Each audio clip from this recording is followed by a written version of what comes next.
আমি মানি ছোট্ট একটা জীবন, হেসে খেলে আনন্দ করে জীবনটাকে উপভোগ করা উচিত। কারণ কার কখন ডাক আসে সে তো বলা যায় না, তাই যা মন চায় খেয়ে দেওয়ানো উচিত। তবে হ্যাঁ, সেটা একদম লিমিট অনুযায়ী। এই যেমন মটনটা আমাদের ঘরে একদম অ্যালাউ নেই, তো মাঝে মধ্যে আমারও ভীষণ খেতে ইচ্ছে করে।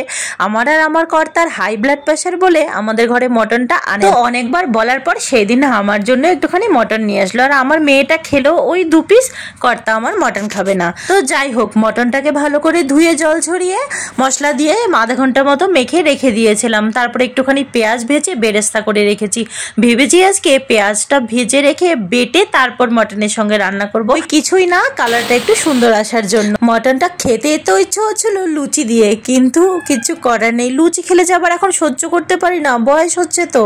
তো চলো আজকে টাটা, ভালো লাগলে সাবস্ক্রাইব করে সাথে থেকো। আবার কালকে দেখা হবে নতুন আর একটা দিনে, নতুন আর একটা ভিডিওতে। সবাই তোমরা ভালো থেকো, সুস্থ থেকো, টাটা।